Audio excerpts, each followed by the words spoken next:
Bismillahirrahmanirrahim. Assalamualaikum warahmatullahi wabarakatuh. Alhamdulillahirabbil alamin. Wassalatu wassalamu ala sayyidina Muhammad wa ala alihi wa ashabihi ajma'in. Sahabat menjaga hati Kompas TV rahimakumullah. Pada hari ini kita akan membahas sedikit tentang suatu tema yang sangat penting, yakni pentingnya kemandirian berdasarkan perspektif Islam. Kemandirian yang saya maksud di sini adalah kemandirian finansial. Baik, kita akan mengawali bahasan kita kali ini dengan sebuah kisah yang sangat dekat dengan kehidupan kita. Pernah nggak sih Bapak, Ibu, saudara-saudari yang ada di rumah maupun yang ada di studio saat ini merasakan masih tanggal 10 sudah habis dana yang ada di dompet atau di dompet digital. Masih tanggal 10 atau baru 1 minggu, dana kita sudah seret. Kenapa? Terkadang tanpa sadar, ternyata kita sudah jajan digital. Sedikit-sedikit kita gunakan kebutuhan yang secara tanda kutip adalah kebutuhan, ternyata hanya keinginan semata. Seperti kita ikutan dalam agenda diskon besar-besaran, midnight sale, atau beli kopi kekinian, atau beli stiker lucu, dan lain sebagainya, yang ternyata itu bukan merupakan kebutuhan utama dalam hidup kita. Sehingga tiba-tiba, tanpa pencatatan, tanpa pengelolaan yang jelas, tiba-tiba pengelolaan keuangan kita sudah acak-adut, sudah aut-autan, dan kita merasa bahwa ternyata penghasilan kita tidak cukup, ternyata masih sangat sedikit. Namun Bapak Ibu pemirsa sekalian, Islam telah mengatur kita dalam pengelolaan finansial. Bukan hanya dari segi jumlah saja, tetapi nilai keberkahan yang menjadi poin utama. Allah tidak memuji berlebihan tentang harta yang banyak, tetapi Allah memuji harta yang berkah, yang bermanfaat.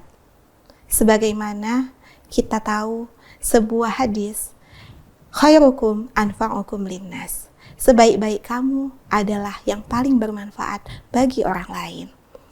Ketika kita punya harta, Bapak Ibu, kita bisa bersedekah harta.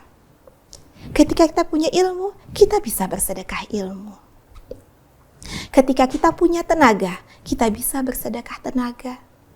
Namun ingat, jika kita tidak punya apa-apa, maka kita tidak bisa bersedekah apapun juga. Apakah kita ingin menjadi generasi yang tidak berdaya? Atau kita ingin menjadi generasi yang berdaya dan menguatkan izah agama kita? Bukan hanya diri kita pribadi, tetapi juga keluarga, bangsa, negara, bahkan agama kita. Pemirsa Kompas TV yang berbahagia, dalam sebuah hadis riwayat Bukhari Muslim telah dikatakan bahwa siapa yang bersedekah, ya, sebagaimana dalam sebuah hadis, al-yadul ulya khairum minal yadis sufla. Dikatakan tangan di atas itu lebih mulia daripada tangan di bawah. Yang sudah memiliki harta lebih mulia. Kenapa? Karena dia bisa memberi. Tangan di atas adalah tangan yang suka memberi, sedangkan tangan di bawah adalah tangan yang hanya menerima saja. Dalam hal ini, kita jangan menunggu kaya atau banyak harta terlebih dahulu untuk bisa memberi. Kenapa? Karena hal ini dibuktikan bahwa ternyata mindset kita lah yang banyak berperan di sini. Jika mindset kita cukup dan kita yakin bahwa Allah akan mencukupkan kita, harta yang kita sedekahkan itu adalah harta yang sejatinya akan kita bawa sampai ketika kita telah menutup mata, sampai kita berpindah alam ke alam barzakh dan sampai ke akhirat kelak. Bapak Ibu pemirsa Kompas TV yang kami sayangi. Di dalam Al-Quran, surah Ar-Ra'd ayat 11, Allah telah berfirman, A'udzubillahi minasyaitonirrajim. Bismillahirrahmanirrahim. Innallaha la yughayyiru ma biqaumin hatta yughayyiru ma bi anfusihim. Shadaqallahul azim. Maknanya apa? Sesungguhnya Allah tidak akan mengubah suatu kaum sampai kaum itu sendiri berusaha untuk mengubah dirinya. Masya Allah. Dari ayat Al-Quran di atas, kita tahu bahwa ini adalah anjuran dan motivasi bagi kita untuk menjadi generasi yang berdaya, baik secara finansial, ekonomi, maupun berdaya dari segi-segi lainnya. Muslim yang kuat lebih dicintai Allah dibandingkan Muslim yang lemah. Apakah Bapak Ibu, saudara-saudari sekalian ingin menjadi Muslim yang dicintai Allah? Yang ketika dia berdoa Allah akan kabulkan? Yang ketika dia berniat bahkan di dalam hati sekalipun belum terucap oleh lisannya, belum disampaikan dan terwujud dalam perbuatannya, Allah akan kabulkan? Insya Allah. Marilah pemirsa sekalian, kita perbanyak doa sebagaimana yang telah dituntunkan oleh Rasulullah agar kita terhindar dari perbuatan dan kekafiran yang mendekatkan kita kepada kekufuran. Bismillahirrahmanirrahim. Allahumma inni a'udzubika minal kufri wal faqr. Ya Allah, lindungilah kami dari kekufuran dan kefakiran. Shadaqallahul azim.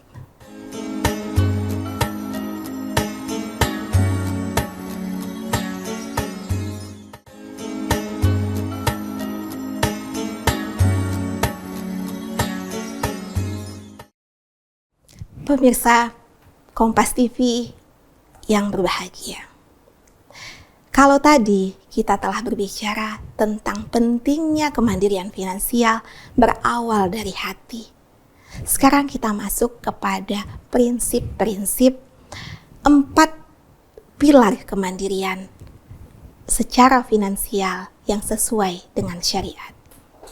Yang pertama, Bapak Ibu sekalian, pentingnya ikhtiar atau usaha yang maksimal setelah kita berdoa. Kenapa Bapak Ibu kita penting berikhtiar? Karena Allah mencintai setiap tetes keringat kita untuk berikhtiar dan berusaha agar kita dapat mandiri secara harta atau ekonomi. Meskipun Bapak Ibu sekalian bahwa kaya atau miskinnya seseorang itu telah ditentukan oleh Allah, namun kewajiban berikhtiar adalah sunnatullah yang harus kita lakukan dengan semaksimal mungkin. Allah meridhoi siapa-siapa yang keluar dari rumahnya untuk mencari penghidupan di waktu pagi dan pulang ketika petang. Allah memberkahi setiap langkah kaki kita. Allah memberkahi setiap tetes keringat kita, meskipun nanti kenyataannya di perjalanan mungkin ada halangan atau kendala. Tetapi yakinlah bahwa sesungguhnya Allah tidak akan menyia-nyiakan apapun yang kita lakukan. Apapun yang kita lakukan dan kita alami saat ini. Sebagaimana firman Allah dalam surah Al-Baqarah, La yukallifullahu nafsan illa wus'aha. Sesungguhnya Allah tidak membebani sesuatu kaum atau seseorang itu kecuali sesuai batas kesanggupannya. Jika saat ini kita sedang diuji secara ekonomi, maka yakinlah bahwa ada kebaikan di sana. Prinsip yang kedua adalah amanah dan etika.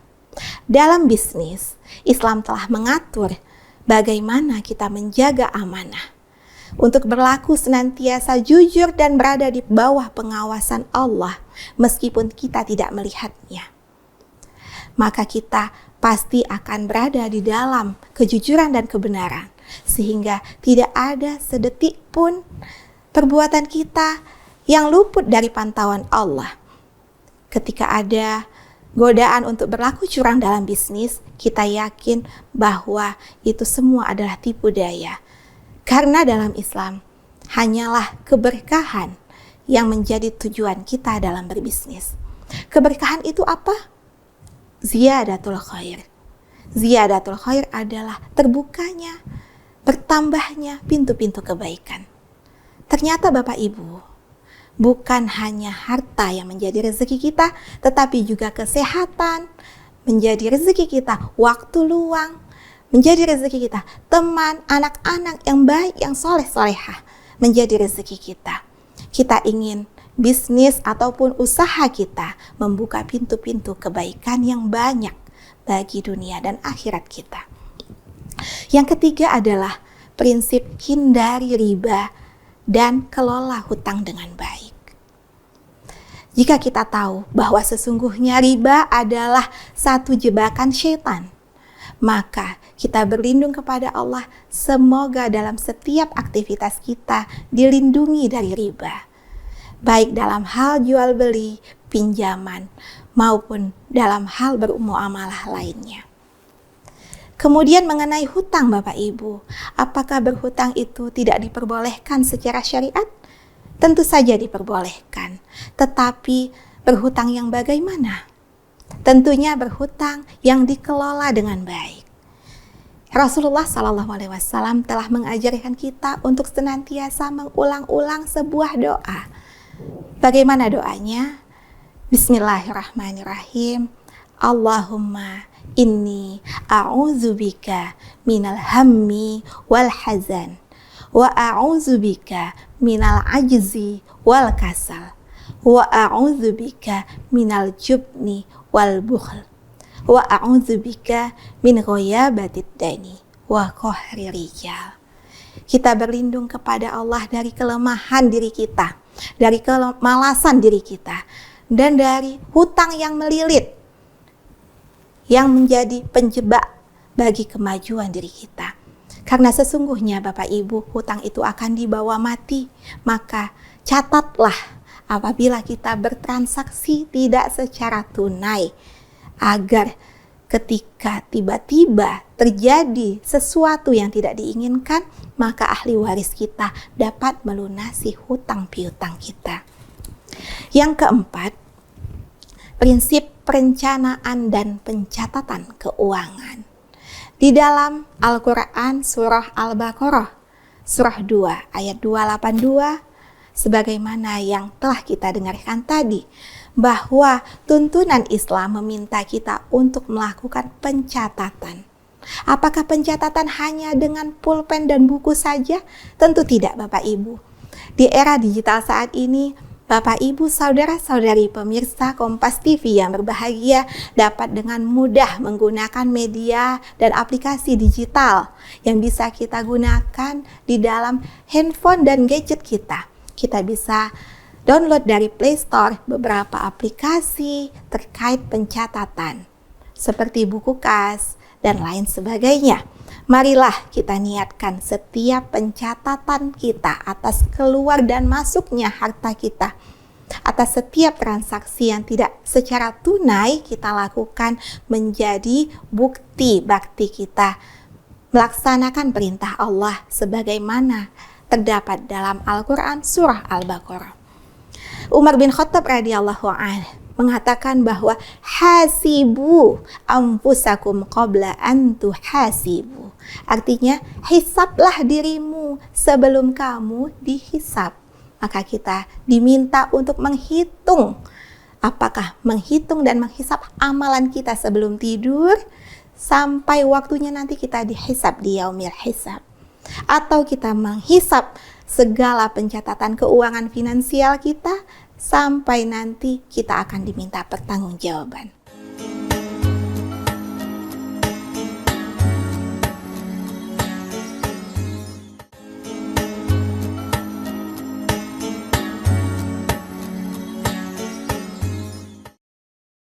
Sahabat Kompas TV yang luar biasa.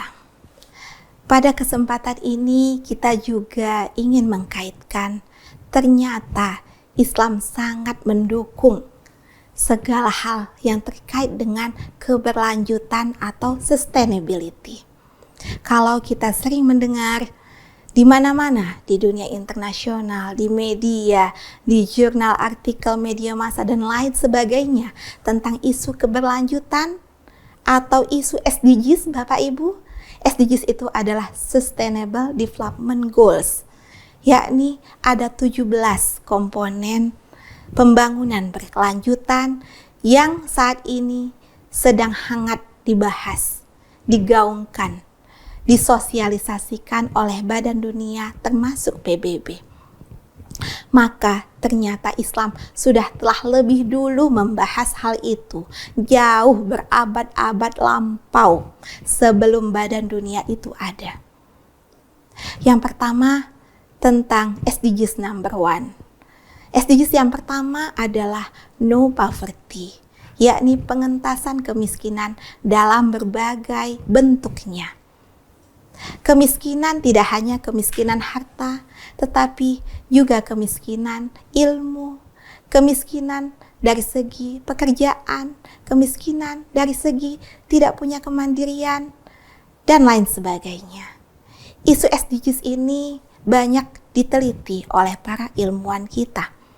Namun ternyata Islam telah menuntun kita bahwa sesungguhnya kemandirian finansial itu adalah pilar yang mendukung keberlanjutan sosial dan ekonomi bangsa dan negara kita. Selain SDGs nomor 1, no poverty atau anti kemiskinan, maka kita juga bisa mengkaitkannya dengan SDGs nomor 10, yakni reduce inequality. Reduce inequality adalah pengurangan ketidaksetaraan. Bapak Ibu pemirsa Kompas TV yang berbahagia, setiap manusia berhak mendapat kesetaraan hidup, berhak mendapat kesetaraan gender, berhak mendapat kesetaraan pendidikan, maupun kesetaraan pekerjaan. Dengan kemandirian finansial, maka kita sudah mendukung keberlanjutan sosial dan ekonomi. Kalau kita lihat dalam sebuah komunitas, jika semakin banyak orang-orang yang berdaya secara ekonomi, mandiri secara finansial, maka tentu semakin sedikitlah orang-orang yang memiliki ketergantungan secara ekonomi atau finansial kepada orang lain. Dengan kata lain, meminta-minta. Kalau di dalam suatu negara, maka semakin banyak rakyatnya yang mandiri secara ekonomi, yang mampu berdaya, tidak hanya mengandalkan satu jenis pekerjaan saja. Ketika terdapat musibah, misalkan dikeluarkan dari sebuah pekerjaan, maka dia dapat mencari alternatif pekerjaan lainnya untuk berdaya dan memberdayakan ekonomi keluarganya. Anak-anak dapat bersekolah di tempat yang selayaknya, mendapat pendidikan yang tinggi setinggi-tingginya, mendapat gizi dan makanan yang sehat, sehingga mereka menjadi generasi penerus suatu bangsa dan dapat menghidupi penghidupannya di masa yang akan datang dengan layak pula. Ini menjadi satu siklus yang berkesinambungan. Siklus menjadi suatu harapan masa depan suatu bangsa. Karena apa? Karena generasi muda saat ini, merekalah yang akan melanjutkan para pemimpin-pemimpin bangsa ini. Jika ketika masa muda mereka mendapat makanan yang sehat dan layak, mendapat penghidupan dan mendapat kesejahteraan sehingga mereka bisa bersekolah yang tinggi, maka itu akan menjadi modal ketika mereka menjadi generasi muda di masa yang akan datang. Amanah dari negara kita untuk menjaga masa muda sebagaimana program pemerintah kita semua menuju generasi emas 2045.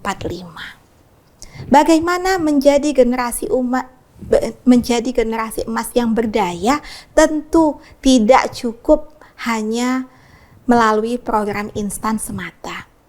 Maka kita harus mendesain sejak awal, sejak mula, segala hal yang bisa mendukung keberlanjutan sosial negara kita maupun kemandirian finansial secara ekonomi. Dalam hadis yang Allah telah tuntun, Rasulullah katakan bahwa sebaik-baik kita adalah yang paling bermanfaat bagi orang lain. Apakah kita ingin menjadi generasi yang dikatakan dalam hadis riwayat Tabrani ini? Menjadi generasi yang paling baik di muka bumi. Bagaimana caranya? Tentu kita bisa, Bapak Ibu, membuka suatu lapangan kerja, membuka satu media atau satu peluang-peluang usaha. Dengan apa? Dengan ilmu tentunya. Kita pelajari jika Bapak Ibu yang di rumah maupun di dalam studio kita ini memiliki suatu bisnis, maka bisnisnya harus di-upgrade, harus dipelajari kembali, ikuti perkembangan zaman. Di era digital saat ini, ternyata kita tidak hanya harus punya modal besar saja baru bisa memulai suatu bisnis. Kita tidak hanya harus punya toko secara fisik saja baru bisa memulai suatu usaha. Bahkan kita bisa manfaatkan media digital, gadget, handphone yang ada di tangan kita, di tangan keluarga kita, anak-anak kita, yang biasanya hanya dipergunakan untuk chatting, untuk browsing, untuk selfie, untuk bermedsos ria, bisa kita manfaatkan untuk satu kegiatan yang lebih berdaya. Apa itu? Menggunakan media digital kita untuk mengupgrade bisnis kita, untuk melihat peluang-peluang ekonomi dan usaha. Silahkan, marilah kita bersama-sama mengupgrade kemampuan digital dan usaha bisnis kita, baik melalui media YouTube maupun mengikuti pelatihan-pelatihan secara offline. Karena ini adalah tuntunan perintah Allah supaya kita bisa lebih berdaya dan mandiri secara finansial. Sama-sama kita berdoa kepada Allah, semoga Allah cukupkan rezeki kita, semoga Allah berkahi rezeki kita, semoga Allah jadikan setiap langkah usaha kita menjadi pembuka pintu-pintu rezeki. Perbanyaklah berdoa sebagaimana yang dituntun oleh Islam dalam sebuah hadis riwayat Tirmizi. A'udzubillahi minasyaitonirrajim. Bismillahirrahmanirrahim. Allahumma kfini bihalalika an haramik wa aghnini bifadlika amman siwak. Amin ya rabbal alamin. Ya Allah, cukupkanlah aku, cukupkanlah kami dengan rezeki yang halal dari yang haram, dan cukupkanlah aku, cukupkanlah kami dengan karuniamu dari selainmu. Insya Allah, Allah akan berikan kecukupan dan keberkahan dalam setiap rezeki yang kita terima dan membuka pintu-pintu kebaikan. Assalamualaikum warahmatullahi wabarakatuh.